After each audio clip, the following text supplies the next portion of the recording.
kind of want to focus on 3 games. There's a lot of stuff that happened this past weekend. A lot of records were set. People became the first ever to do things. People became one of the only players in 80 years to do things.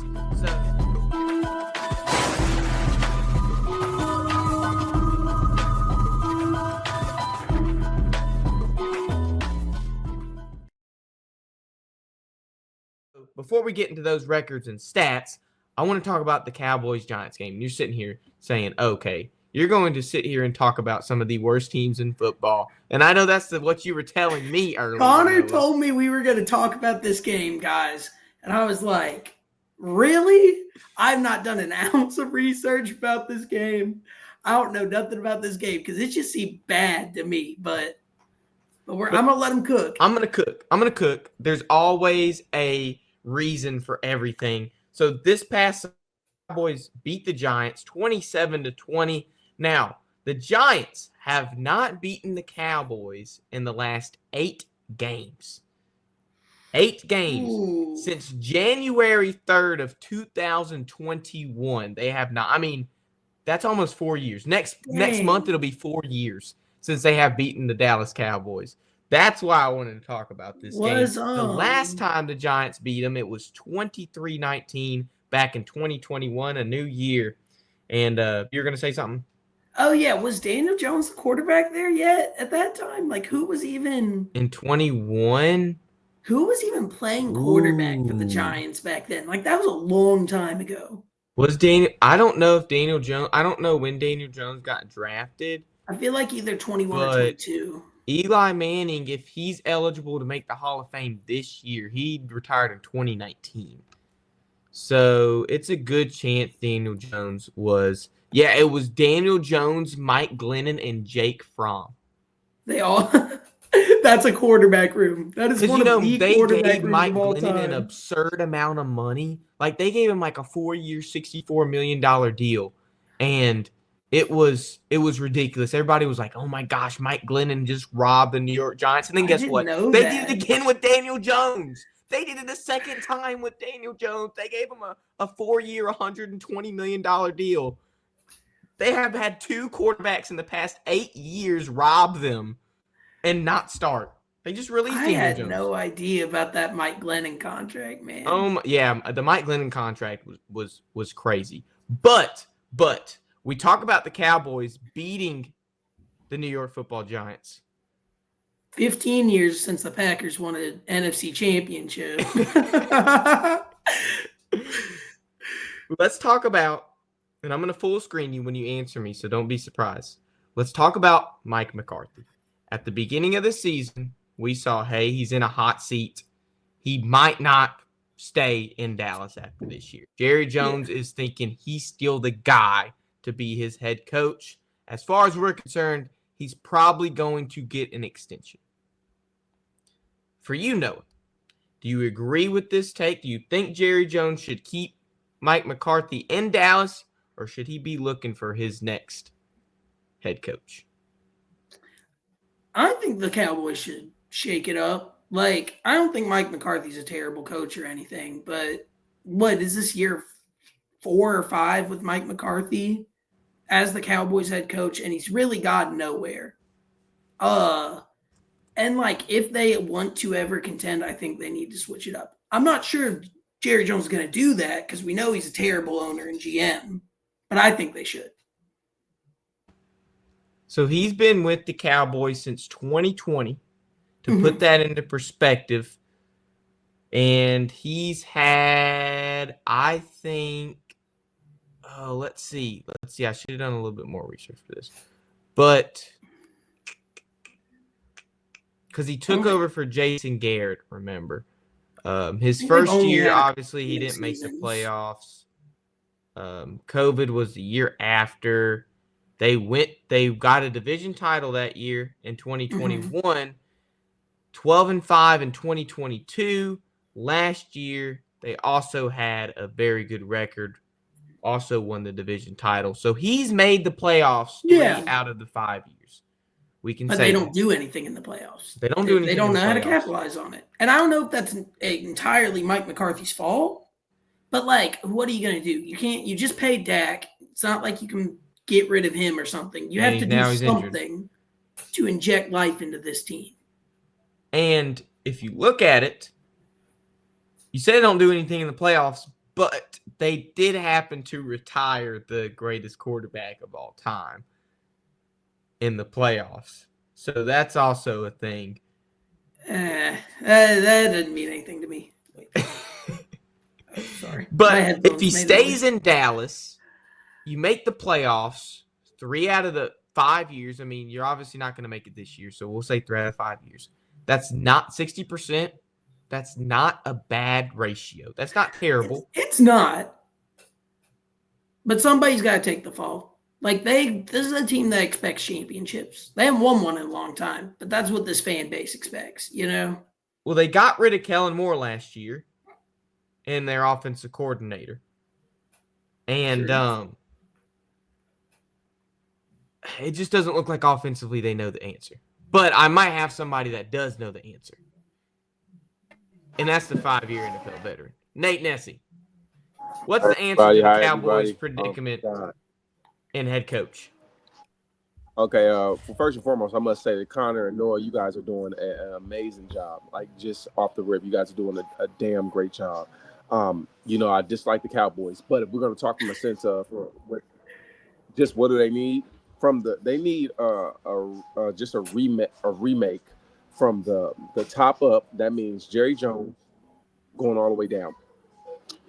Yes, he's paid Dak and he paid Dak all this money and whatnot. And I have to commend Mike McCarthy. Again, he's had 3 out of 5 winning, playoff football type of ordeals, and going to the postseason. Because making it to the playoffs, winning the NFL is hard, but just to make it to the playoffs and whatnot, he's done it at least 3 times in his tenure there. Now the ball hasn't fell in his direction in regards to making it to the Super Bowl or the NFC Championship, but the first step is obviously getting to the playoffs. I really think this team needs a remake and a remodel. With ownership going all the way down. I love what Dak has been doing. Dak has had career numbers under Mike McCarthy. Whether you like him or not, Dak has had career numbers under Mike McCarthy. But do I see that he's going to be let go? Yeah, he's going to be let go, but he's not going to be an unemployed coach for a long time because of what he's done, what he has in Dallas. But again, Jerry needs to learn to take a step back and be the owner and not so much want to be the face of the franchise. And I say this again, he needs to take a step back.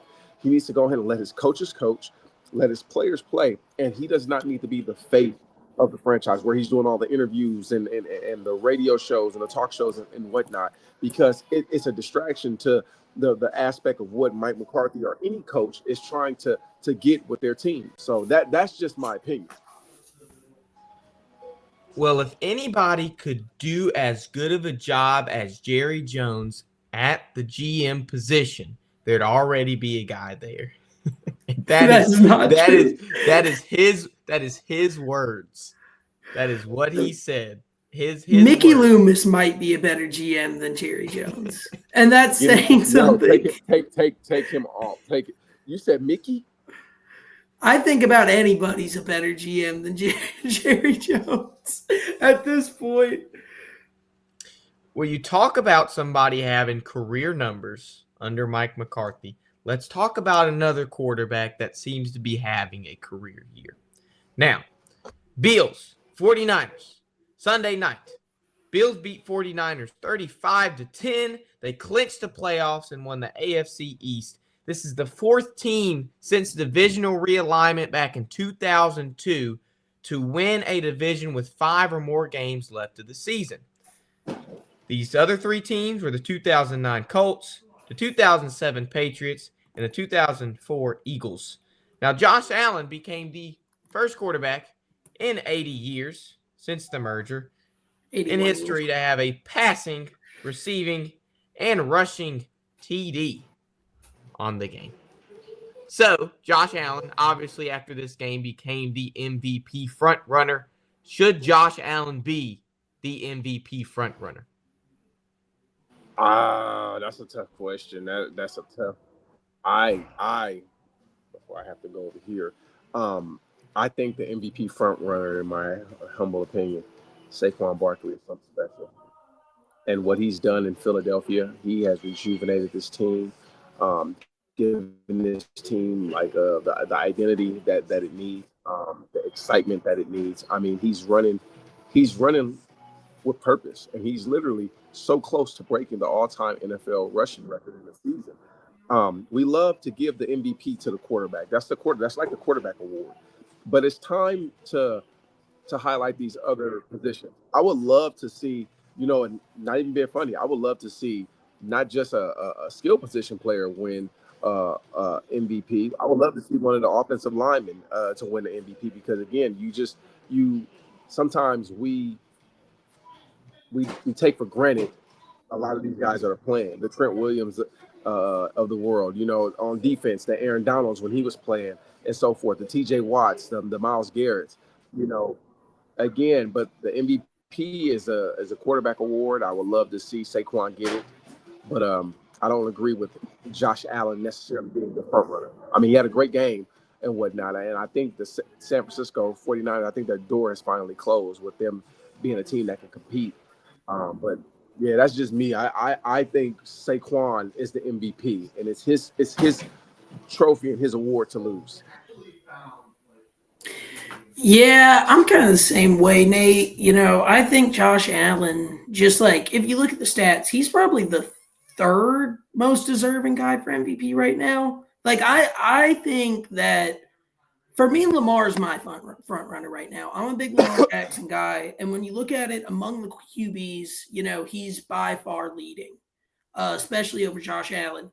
I think Saquon definitely deserves it if he breaks that rushing record or even gets close to it. Really, uh, and I'd be happy with either of those guys, Lamar or Saquon, winning it. I just don't think Josh Allen deserves it at all in the current moment, though. I think it's a kind of a popularity contest with someone like Josh Allen being pushed to win MVP. And what did we say last year, Nate, about the MVP being a popularity contest? They're shoving this Josh Allen media down our throats. So guess what's going to happen? They're building this narrative. They're building it into our brains to say, okay, Josh Allen is this guy to win MVP. And when it happens, nobody's going to be surprised because you know why? We have the only player in 80 years to have a rushing, receiving, and passing TD. No matter if his stats are better, because he's that guy, they're going to shove it down your throat and say, at the end of the year, this is going to be your MVP, whether you like it or not. Happened last year with Lamar. It's going to happen again this year. Lamar and Saquon are more deserving, sure. But the MVP, has it really been given to the ones that are the most deserving? No. Well, you know what? Let's go back. I mean, last year, and I hate to say this, Dak's numbers again. Hey, what's my favorite line, Connor? What's my favorite line? Men lie, women lie. Numbers don't. Numbers don't. And Dak's numbers were top tier. Now Lamar's doing a damn phenomenal job this year. He's leading in all statistical categories for the quarterback position. Yet Saquon, Saquon and what he's doing, we knew he was a talented when he came out of Penn State, but he was there in New York, and his talent was overshadowed by the fact that New York was such a poor team. Now he's there in Philly with a young offensive line, young, hungry offensive line that love blocking and whatnot. With a quarterback like Jalen Hurts, with a skill position players like Dallas Goedert, Devontae Smith, and A.J. Brown around him with a solid defense. He's around a team that's actually competing for something. So he's running with purpose. I think it's his trophy to win. And if he breaks the rushing record for a single season, if he does it in let's say this, if he does it in 16 games, like Eric Dickerson did, then that might as well be a shoe-in. Because I know you have an extra game to do it now. If you do it, it's impressive because it hasn't been done since, 80-something? If you do it, it's impressive nonetheless. But if you can do it in the games Eric Dickerson did it, yeah, Come on, give it to him. Give it to him. And people are saying Saquon needs, I think it was like 160 per game of rushing to get that award. So if he gets it, he gets it. But I want to talk about one more game before we get into the next segment. We had a master class of a Monday Night Football, y'all, last night. Oh my gosh, it was such a master class. I love watching Jameis Winston. He's been so fun this year. But the Broncos beat the Browns 41-32. Famous Jameis ends up falling short after, listen to these stats, 497 passing yards. That's a Browns single-game franchise record. And it's the second all-time for Monday Night Football performance. Only two, guess who? Tom Brady back in 2011 as he threw for 517 yards on Monday Night Football. Now, Jameis Winston had 3 picks on the night. 2 of them were pick sixes. He became the first and only player in NFL history to throw for over 450 yards and 2 pick sixes on the night. It is the most Jameis Winston game probably ever. I don't want to laugh. And I look at that shower, it's making me laugh. And I'm like, because outside of those pick sixes, Jameis was balling. You know, well, Jerry Jeudy ate. So if any of you guys had Jerry Jeudy on your fantasy team, Ty did. I hope he was starting because he ate. Jerry Jeudy broke a record too. He has the most receiving yards against the first team against his old team ever. Oh, against a former team? 235 receiving yards specifically. Oh man, you know that. But you want, if I can, that's the type of breakout game that Jerry Jeudy needs to have to build his confidence, and he can build off of. You know, having that first round tag and that first round, like, you know, he's the first round talent out of the University of Alabama. The expectation for him is completely high. So for him to have a game like that, it's like, okay, is finally going to start clicking for him? Very, very confident, and I hope that his confidence is on high, but his hunger and work ethic is on high too. But that was a funny game. Jameis, I love Jameis' pregame speeches. I love his postgame speeches. What's the postgame speech you have with Jameis Winston after this game? After this game, you want us to give your Jameis Winston post game impressions? Give me the Jameis Winston. Like, what are you saying? You want to go first? You want me to go first, though? I don't even know if I have anything. I know what he actually said. I actually wrote it down. It was really funny. What did he say? He said, "Y'all, I'm praying for the Lord to deliver me from these pick sixes." It was hilarious. If I'm Jameis though, and I'm having a post game speech after this Browns game, yeah, that is a Jameis Winston thing to say. But if you looked at Jameis Winston's intro when he came up on the Monday Night Football kind of graphic, he was going, eating that W. Ooh, I saw that. Ooh. I would have been, if I was Jameis Winston, I'd be like, well, I failed to eat the W today. But I had other people eating things too, like pick sixes. But also threw 497 passing yards. But, you know, he's super humble, though. He probably would not go and say anything about him throwing for 497 yards. It would probably only be about his faults, if I'm being completely honest. Like, Jameis Winston threw for 5,000 yards one season, and the most thing that was talked about was 30 for 30. You know, so crazy season. But I mean, he's top ever in passing yards for a season. So I like Jameis Winston. I hope he flourishes. Jameis is probably my favorite player in NFL history. I think I miss having him on the Saints. I do too. I got a Saints jersey too. If you're gonna be losing, you know, you might as well have fun losing. You know, like, I feel like that's the situation the Browns fans are in right now. Like, they're losing, but they're happy because they were already losing. But at least now they got the most fun guy in the entire league at quarterback. No, I agree. I mean, Yeah. Jaboo wins, baby.